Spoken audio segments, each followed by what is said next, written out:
The following program is sponsored by Friends of Life Outreach International. God, why are you allowing this to happen? And why aren't you intervening? And why aren't you healing him? And we're praying, and we have people over to our house to pray and anoint him with oil. And it just felt like nothing was working. And I was left just asking, where are you, God? And why aren't you fixing this? And I was exhausted. On August 25th, 2018, Pastor Andrew Stoecklein died from suicide. His widow now shares her journey to better understand his battle.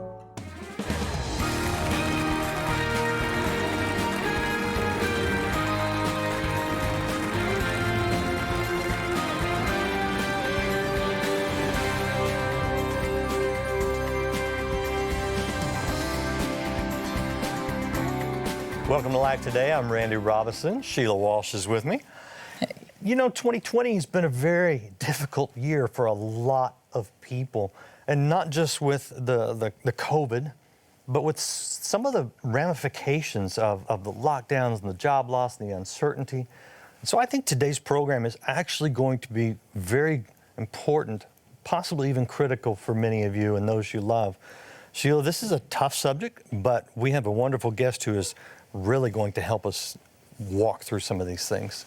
Yeah, when I first met this young mom online, I was so blown away by her story, and it rang some really pretty deep bells in my own life. But she has her own story to tell, and I just want you please to welcome Kayla Stoecklein to the program. I'm so glad you're with us, Kayla. Thanks so much for having me. It's such an honor. I remember with the rest of America, probably the rest of the church, hearing the news that your husband had died by suicide and the horror of that. But I wonder if you would take us back to when you're married, you're a mom, you have children, you have the perfect house, you have the perfect life. What began to happen? When did you first think that there might be something going on with your husband? Sure, yeah. Just a few years ago, I was living the life of my dreams. I had everything I could have ever asked for and more. I was married to Andrew. He was the lead pastor of our church, and we had 3 small kids, and we were living in a beautiful home. I had the mom car, the big Suburban. Like, I really had everything I would have ever imagined or asked for.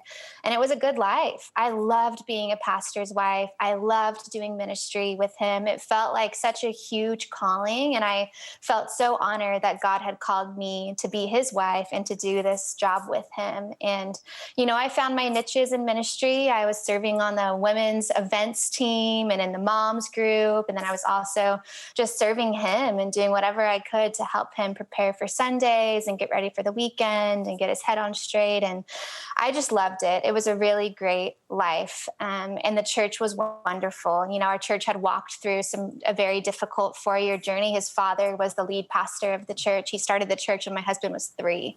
And he had passed away in 2015 from leukemia. And so our church had walked through a lot, and my husband had taken over during that journey, but they welcomed him with loving arms and embraced him as the lead pastor. And the church was thriving, and the church was growing under his leadership. And he was the young, cool, hip pastor in the neighborhood. And it was such an honor to sit in the front row every Sunday and be his wife. You talk in the book about that first major panic attack that he had. Help people who don't understand what that is to know what that is, and what do you think led up to that for him? Yeah, so it was 2017 when things really started to change for us. We had a stalker issue in our family, which oftentimes happens for people who are in the limelight in a community. And I'm sure other pastors have had similar experiences, but we had this stalker issue. And I really think it was the biggest invitation for fear for my husband. And so this fear started trickling in, and he started experiencing panic attacks. And these panic attacks were so debilitating. He had never had them before. I had never, witnessed a panic attack before. And they would mostly happen at night when he was trying to fall asleep at night. And it would come on with this ache and intense pain in his chest. And it would just spread throughout his bodies. I will never forget his eyes. His eyes would glaze over and he would be gone. There would be nothing that I could do to reach him. I just had to wait it out until the fear subsided. So those were happening like 2 to 3 times a week. And, at first he was able to maintain them. But over time, they grew and they started happening during the day and eventually landed him in the hospital. And that's when we decided, enough is enough. He had been having them for months. The doctors were not finding anything wrong with him. Like, it was so confusing, so hard. Where are these coming from? Why are they happening? Why is he being so debilitated by them? And why aren't they going away? So we put him on this sabbatical, and it was then that he was diagnosed with depression. I think the difficulty, especially for people in the church, Kayla, is that when we look at something like this, we're dealing with something that is spiritual, it is emotional, and it is physical. And a lot of times, it's difficult for even the medical community sometimes to know how to deal with it properly, and in the church as well. What did you learn about this whole balance between the body, mind, and spirit, and how these sorts of things, they can cross them, and it can be complicated? What's your experience? You're exactly right. I'll never forget Andrew's psychiatrist telling us that we know a drop in the ocean of the brain.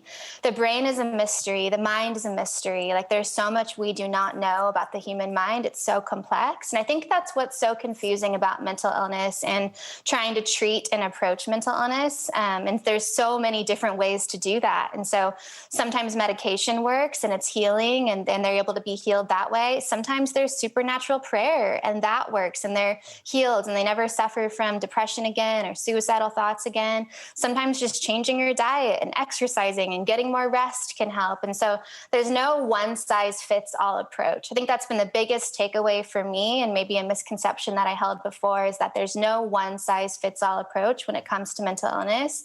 And you're right, it's all of it. For us, it was spiritual, it was physical, it was burnout. He had been running so hard and so fast in ministry for so long. He was 23 years old when his dad was diagnosed with leukemia, and he really stepped up to the plate and helped lead the church through that season. And then he took over the church, and then he never stopped. He just kept going. So physically, he was exhausted. Mentally and emotionally, he was exhausted and never took time off to grieve the loss of his father. And he was under spiritual attack. Like, that was a part of our journey, which I know is probably not a part of everybody's journey, and everybody has their own unique journey with mental illness. But there's a whole chapter in the book that I wrote called Stranger Things, where I talk about these encounters that he had with what he described as creatures. Like, he really felt like he was being oppressed by the enemy, and that was a major part of the confusion and just the darkness. I know that's can be a stigmatizing word for mental illness, but in my experience, it really did feel like there was just this dark cloud that was covering my husband, that was covering our home, and we couldn't get out of it. We were really just consumed by this dark cloud of fear, of depression, of anxiety, and of spiritual warfare.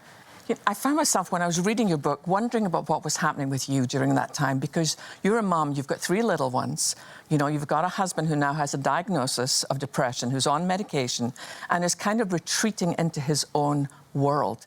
What was going on in your life, Kayla? I mean, were there times when were you angry? Were you confused? Were you afraid? It was so hard. I would walk around my house and I would say, "This is the summer from hell." I would say that out loud. I mean, it really was. It was so hard. And like I said earlier, there was nothing I could do to help. I would keep trying and I would keep trying and I'd keep trying. And it really felt like there was nothing that I could do to help except for take care of the kids and kind of keep them away from their dad so that he could rest and create as much space as I could for him to rest. I even got involved with the church stuff and was like, "Hey, if you need to talk to him because he's on a sabbatical, don't talk to him. If you need to talk to him, come to me. I'll deal with it. I'll answer the phone call. I'll help you navigate a solution." So I really was taking on a lot. And I was co-burdening his depression, is what our therapist explained to us. Like, I was just getting a small taste of his depression and anxiety and that dark cloud that was in our home that summer. I really felt that as well. And I felt frustrated with God. It was very difficult for my faith, because here we are, like, serving God with our life and doing ministry, and we just lost his dad, and now God's allowing this big season of depression to happen. Like, God, why are you allowing this to happen? And why aren't you intervening? And why aren't you healing him? And we're praying, and we have people over to our house to pray and anoint him with oil, and it just felt like nothing was working. And I was left just asking, where are you, God? And why aren't you fixing this? And I was exhausted. I can't help but think God really has walked you through this dark, dark time. Am I right?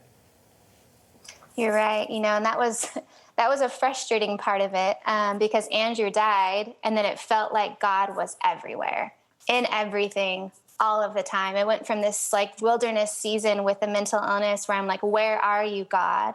Why aren't you fixing this? And then Andrew dies and God is everywhere. And that's how it's been. We have this mantra that we have as a family called God's got this. And it was this phrase that meant so much to us. And my father-in-law was walking through leukemia, and our church made wristbands. We had a website. We really clung to those words, God's got this. And then through Andrew's mental health journey, and then through the suicide, and through our grief journey, it's just been this phrase that's meant so much to us. And to me, it means that God is sovereign over all of it. I'll never understand why God allowed this to be filtered through his hands, but I really deeply believe that he is still good, that he still has good plans for my life and for my boy's life, and that he can squeeze as much good as possible out of this absolute horrific tragedy as he can. And he has. From the very beginning, that very first week, I wrote Andrew a letter, and that letter really went viral. Our story really went viral, because here's this young guy who had it all. And why did this happen to him? I think it just really shocked a lot of people. And so I wrote him this letter, and it was through that letter that I first began to see that God was up to something so much bigger than I could have ever imagined that he would do through this and redeeming this story. And, I was receiving emails and letters and direct messages on Instagram from people who were saying, I was thinking about suicide, and then I read your letter, and then I decided to stay. Or I've been struggling with depression, and I checked myself into rehab this morning. Or you finally helped me call the therapist and tell them how bad it really is. Like, you helped me help my son who's struggling with depression. Like, there were so many messages coming in, and I couldn't look away. God kind of handed me this microphone, and I became this mental health advocate overnight. And God really carried me through that. Like, he gave me the words, he gave me the strength, he gave me the comfort. Like, I really felt God as the comforter so deeply in that season, and still do today. But it was so tangible. Even my closest friends, they witnessed God's hand more clearly than they had in their entire life, just by walking alongside me in that season. I think that's why I think it's such an important book, Kayla, because mental health is a huge issue in our nation, but it's still one that we don't talk a lot about. In fact, when I was reading your book, the part I connected with was when my father died by suicide.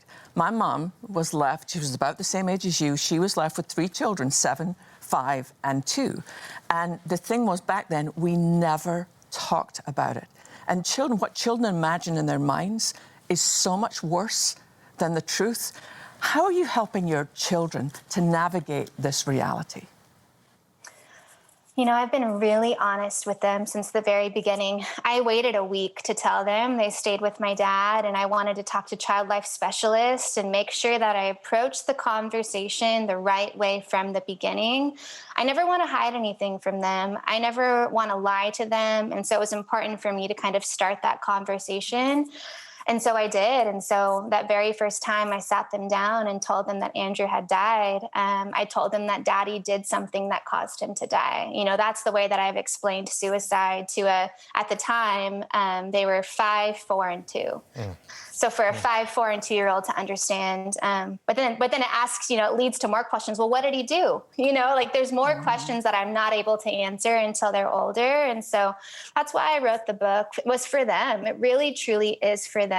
They're my target audience, those 3 little boys. And I think it's going to be so special and so powerful for them as they get older to sit and read that together, or to listen to the audiobook together and they can hear me read it to them and for them to be able to ask questions and talk about it. And I know I don't want to hide anything from them. I want them to know that it was suicide. And I hope that through the way that I've explained it in the book, that they will have compassion and empathy for their dad, that they won't think that their dad abandoned them, that they won't think that their dad decided to leave them, but they will grow in empathy and compassion and see him as this wasn't a choice. This was something that happened to him. He would have never chosen this. And so that actually honestly even helped me, Kayla. Reading the book, that even helped me. Because when I was younger, I would think, whatever my dad was feeling was worse than his love for me.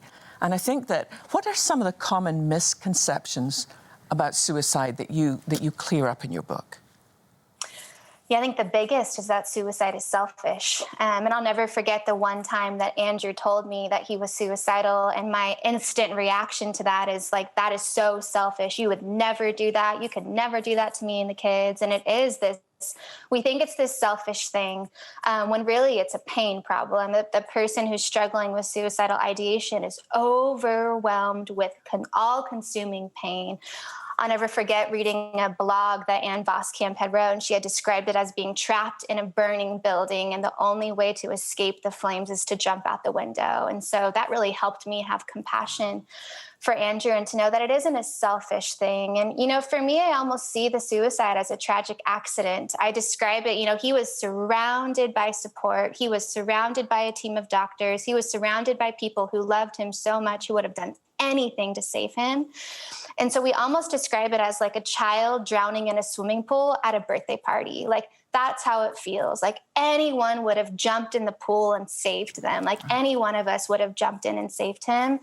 And it wasn't this selfish decision. Like, he was overwhelmed with pain. And so the suicide was a result of that overwhelming pain and mental illness. And then I also think, one of the other biggest conceptions in Christian culture is that when someone dies by suicide, they don't get to go to heaven. I'll never forget a lot of comments that came in and emails that came in, like, how dare you say that he's in heaven? Like, when you die by suicide, you don't go to heaven. And, I was under the same misconception. I'll never forget being in the hospital room and he's laying on the hospital bed and he's taking his last breaths. And I leaned over the hospital bed and I asked my mother-in-law, will he go to heaven? Like, I was under that same misconception that I had picked up somewhere along the way. And she reassured me then, as I'm confident now, that our salvation does not hinge on how we die. Our salvation hinges on our relationship with Jesus. And so I'm so confident of that he is in God's love. Whatever that looks like he is there and he is healed and he is free. And I hate that this happened. And he would hate that this happened, but that does not separate him from God's love. Amen. Yeah, we can't earn our own spiritual birth, and we can't unearn it. So, we just have a few seconds left, but I want to give you the opportunity to speak to two people who are watching right now. One who is all consumed with that pain, and the other person who is the loved one of that one consumed by the pain. What do you say to those two people?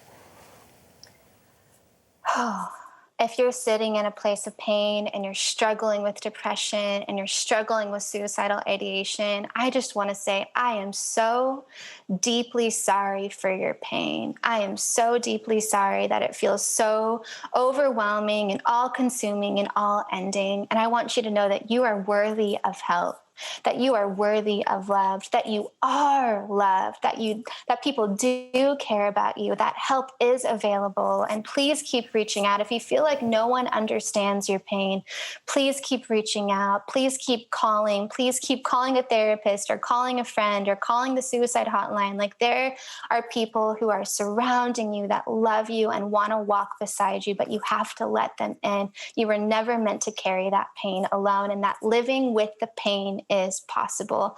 That's the biggest thing I've learned in my journey, as I have struggled with suicidal ideation as well. On my grief journey, is that living with the pain is possible. There's a way to carry the pain and still build a beautiful life around it.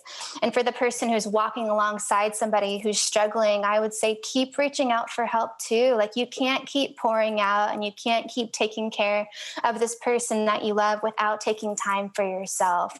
Go see a therapist by yourself. Schedule a weekend trip away. Go do the girls' night. Hire the babysitter. Like, invite other people into the pain.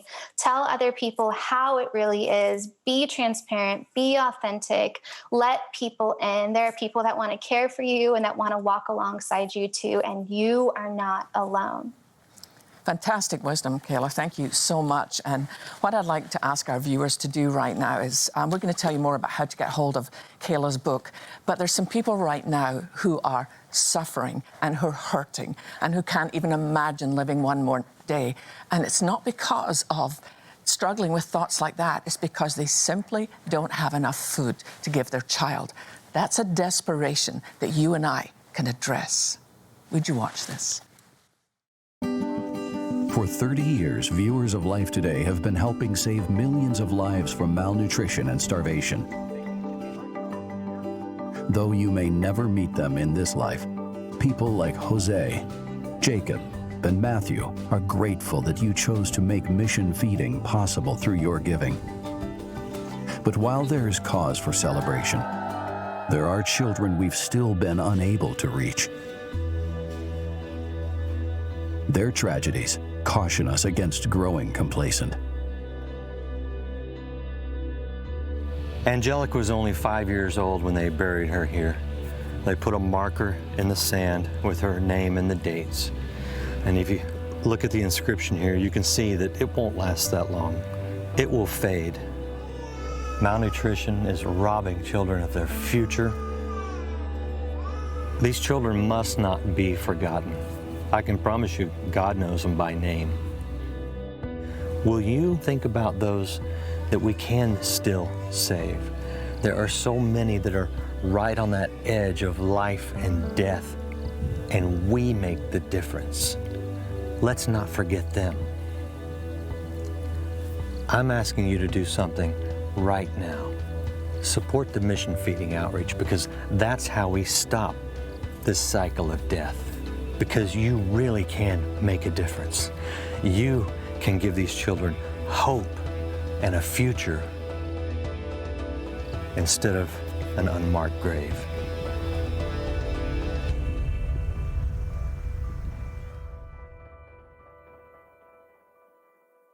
You know, it's actually very heartbreaking to walk through a cemetery and see so many short graves with no marking or a simple cross or some other marker.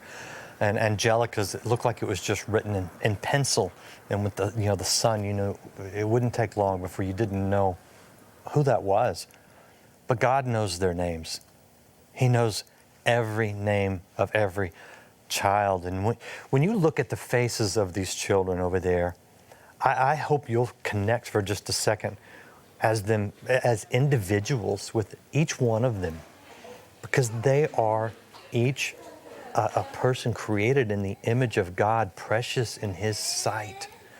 That's what we see, and I know that's what so many of you see, because for so many years you have been by our side as we fed these children in different areas of Africa and brought them from that place of death to a place of life. And Sheila, I love the contrast where we see we've gone in with the mission feeding and we see it's such a huge difference. We see life in these children. We know this works. Yeah, absolutely. And as you said, Randy, I mean, if we brought one of these little ones to your home and asked for help, you would help in a moment. Mm-hmm. You would see the need and you'd be like, I want to help.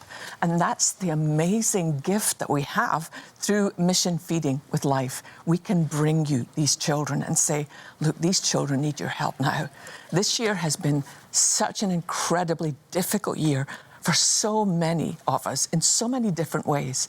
But can you imagine being a mom in Africa, and not only are you dealing with COVID, but you're dealing with your child who has no resistance to any kind of bacteria, any kind of pandemic. It is way more likely that those children will lose their lives due to malnutrition than any other disease. But the thing that brings me hope, and the thing that brings me joy, and the thing that means we will keep doing this until the Lord takes us home is because we can do something about it. Do you know that for $30, you can feed 3 children for 3 whole months? Think about that. If you were able to do 50, you can feed 5 children for 3 months. Money goes very quickly in our society. You know, have you ever looked at your wallet and you think, well, I'm sorry I split that 20 because now it's gone. For $30, add 10 to that 20. You've just fed 3 children for 3 whole months. We can all do something. We have told these moms, we've told our faithful partners on the ground, we will come home and we will tell your story. So please, will you go to your phone, call that number on your screen, give the very best gift possible for bringing the children to you, and you can save their lives. Today, on top of the daily fight for life and food, families and children across Africa are now forced to deal with the challenges of a global health crisis. Because of COVID-19, food scarcity has increased drastically, and the fear of dying from lack of food is far greater than the virus itself. Even in these unprecedented times, mission feeding won't stop. With your help, mission feeding will continue to be a daily source of food, encouragement, and health for the 350,000 children counting on us.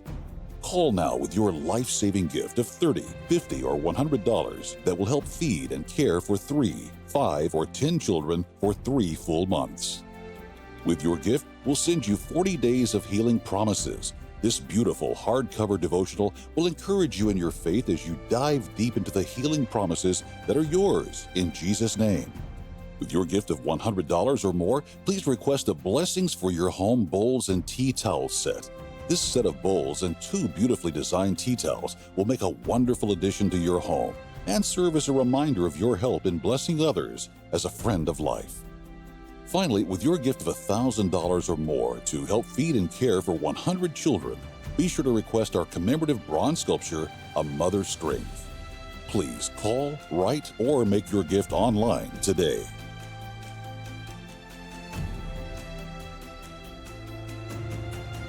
Thank you for helping us. We can't thank you enough. But this book is going to help you. Fear Gone Wild, a story of mental illness, suicide, and hope through loss. This is an important book. I think this book should be in the home of every American, because if you're not struggling yourself, you know somebody is. So, Kayla, I just want to thank you for writing this book and for the courage and strength that you've shown. Thank you so much. It's been such an honor to be with you both today. Thanks so much for having me and being brave with me in this conversation. Thank you. And thank all of you guys for watching. Join us again next time here on Life Today.